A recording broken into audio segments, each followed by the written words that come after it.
Vous venez de citer un exemple tout de suite. Vous voulez que Lazana ne sort aller dans les mains des cabinets internationaux. Alpha Condé a préféré un cabinet guinéen. Un cabinet guinéen. C'est là, partenaire.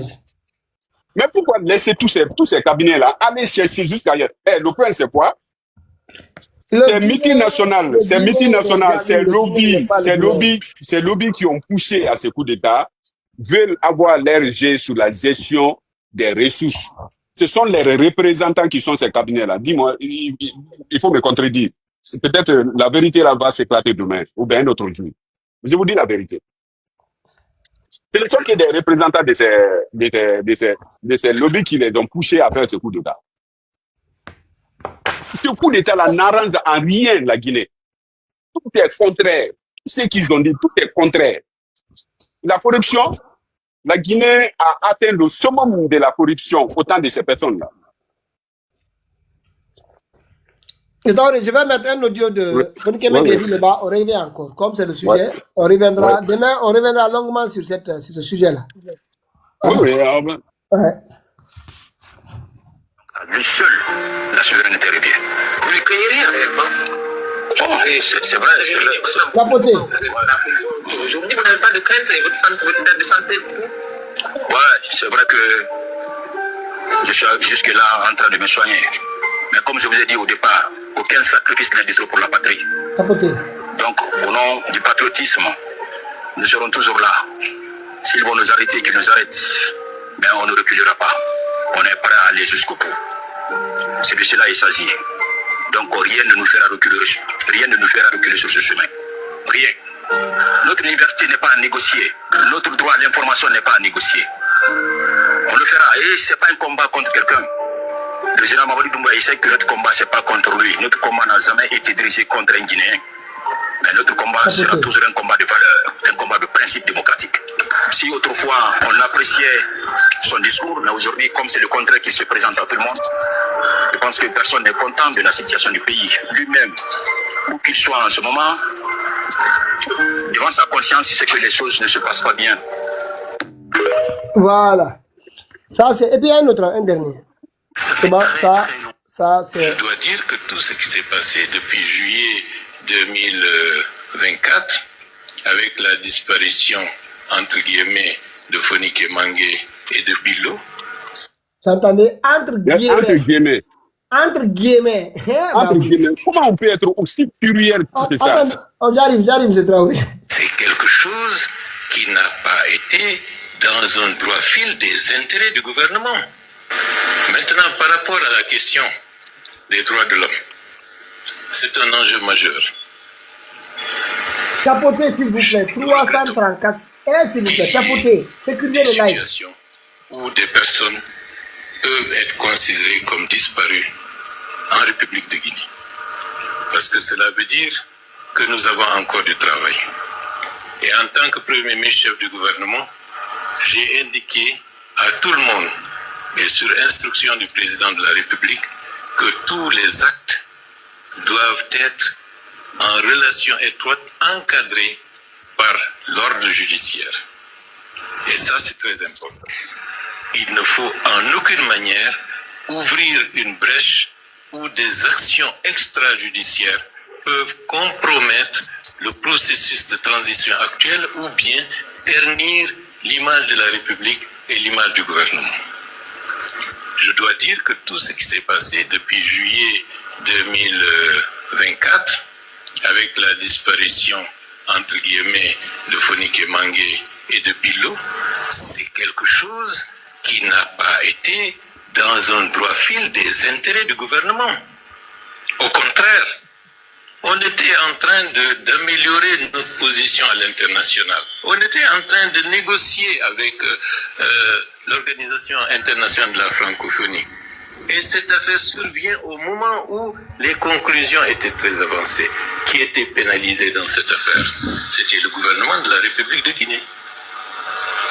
Et donc, dans notre pays, il y a une tradition.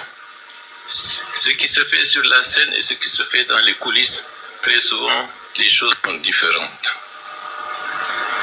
Nous avons une expérience de tout ce qui s'est passé durant ces dernières années pour faire imputer aux autorités des situations qui sont instrumentalisées par ailleurs.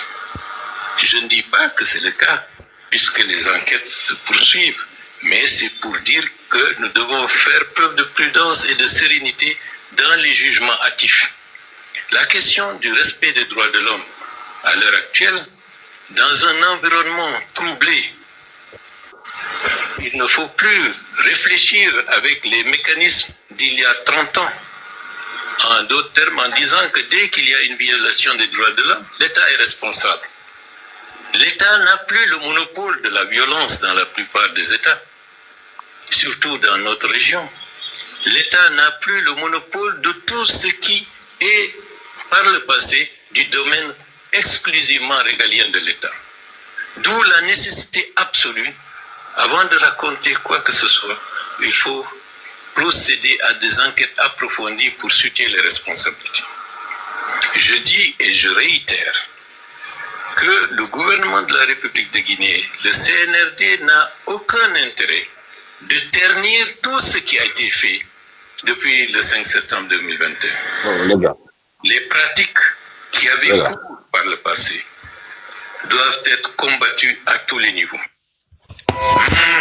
Oui, parfois, je me demande si, franchement, qu'est-ce qui se passe. Mais... Non, vous savez, Pitaka, Baouri est en train de mettre toutes ces années de lutte à l'eau.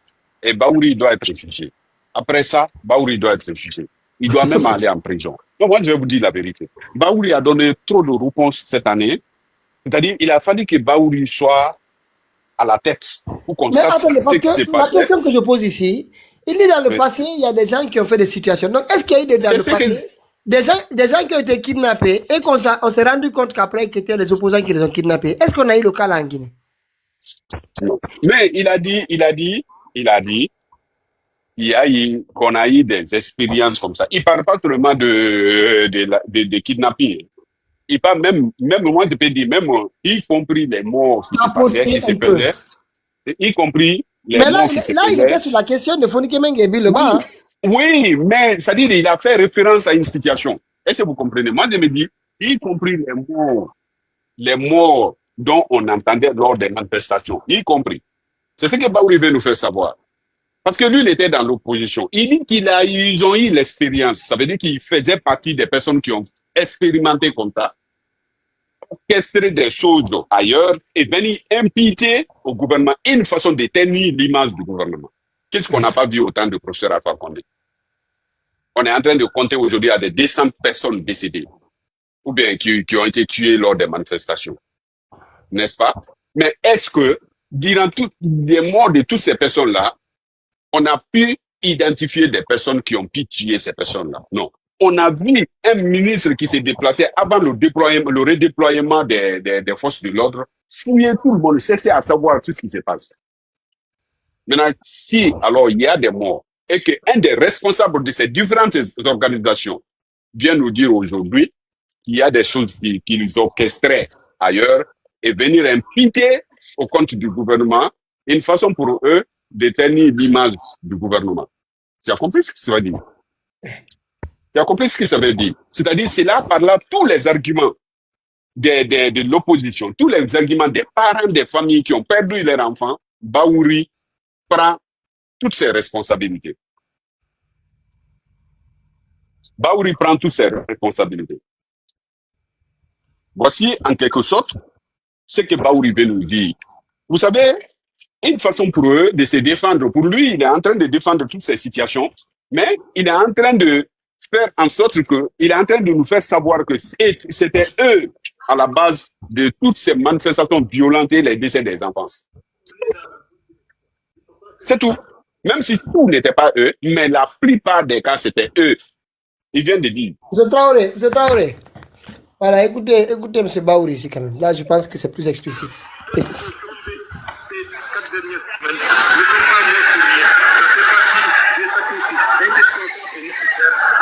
Attends, là, je pense qu'il y avait un peu de bruit. Une minute. Il y avait un petit peu de bruit sur Facebook. Vous allez vous rendre compte que quand à l'époque, c'était autre chose, c'était un autre discours. Bah oui. Ça veut dire que... Eh bien, il y a une autre réponse qu'il a donnée encore. Quand on lui a demandé tout de suite pourquoi il soutient les Mamadiers, alors qu'il s'était farouchement opposé à la candidature de Moussa Dadis Camara. Il dit qu'il a la position qu'il a aujourd'hui, c'est pas la même position qu'il avait dans ces temps-là. Ça veut dire qu'il était prêt à envoyer les enfants d'autrui à l'abattoir parce qu'il n'a pas une position privilégiée. Est-ce que vous comprenez? Ouais. Pour que ceux-là qui sont là-bas quittent. Donc, puisqu'il a une position privilégiée aujourd'hui, les enfants ne doivent plus mourir. Les enfants étaient servis comme chair à canon pour lui. Vous voyez, non? Voilà. La communauté internationale Écoutez. nous suivra lorsque nous définirons de manière déterminée et ferme le cap qui prend en compte les valeurs démocratiques, les valeurs de liberté, les valeurs d'équité, les valeurs de citoyenneté pour l'intérêt de tout le Guinée, sans le crédit. C'est une tradition. M. Alpha Condé n'a pas se met en place. Demain, je vais retrouver ça. Donc, l'administration territoriale est le vrai obstacle à une vraie émancipation des populations guinéennes. Je reviendrai avec, parce qu'il avait dit ce jour-là que la mort de ces jeunes-là était quelque chose, enfin, était indispensable et nécessaire pour la lutte. Bon, ça dit, il faut faire tuer les gens, faire salir l'image du gouvernement. C'était dit, M. Baouri, il nous a tout dit. Ça veut dire, moi, je ne rentre pas en débat actuellement avec l'exemple pour dire qu'il y a autant d'alpha, il y a eu tel mort. Sinon, moi, j'ai toutes mes réponses. Hein. Ce sont eux, ceux-là qui n'écoutent pas M. Baouri, qui n'ont pas les réponses. Moi, j'ai toutes mes réponses.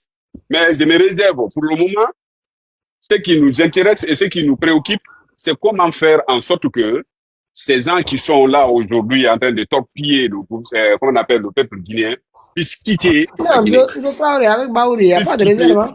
Il n'y a pas de réserve. Moi, je ne vais pas de la cuillère. Ça peut non, je ne parle pas des Baouri. Vous savez, généralement, nous sommes sur les panels avec nos anciens opposants. Et si vous comprenez, et aujourd'hui, nous sommes dans une fédération de forces, une fédération d'objectifs, une synergie d'action pour pouvoir agir ensemble contre ceux-là qu'on considère des adversaires à tout le peuple de Guinée. Ouais. Mais donc, moi, ce débat-là, à mon avis, le seul débat qu'on doit faire, c'est que la plupart d'entre eux se penchent de ce qui s'est passé. Et voilà, et qu'on continue, que la justice guinéenne se passe, tout ce qui s'est passé tranquillement, que les Bala Samoura, il a Idi Amin et les autres, ils aillent plutôt de... Même face à, comment on appelle, à Baouri et autres, les Bala Samoura ne sont plus coupables de quelque chose. Baouri l'a dit, et c'est lui qui était dans l'opposition, qui nous explique comment il faisait. C'est tout. Comment il faisait. Les Bala Samoura n'étaient pas dans l'opposition. Les morts qu'on criait, c'était parfois même dans les forces de l'ordre, mais généralement dans l'opposition. Et les titans de l'opposition à l'époque, c'était les Baouri. Maintenant, comment Baouri est un fin politicien. Ça a été ses études. Comment ils ont fait? Il veut manipuler l'histoire. Oui, il n'a qu'à continuer. Nous, ça nous arrange. Il n'a qu'à manipuler. Ça nous arrange. Ça nous arrange, Pitaka. Il n'a qu'à manipuler. Ça nous arrange. Parce que on n'arrivait pas à arrêter des gens qui faisaient des tueries. Jusqu'à maintenant, on se demande pourquoi aucun Guinéen, aucun militaire n'a été arrêté. Pourquoi aucun tel n'a été arrêté. Ce qu'on a vu, on a vu quand même des militaires qui ont été tués, s'il faut dire, déchiquetés, jetés dans la poubelle. On a vu ça. On a vu aussi beaucoup de militants de l'opposition qui ont été tués lors des manifestations. Est-ce que vous comprenez? Mais l'arrestation, on n'a pas vu.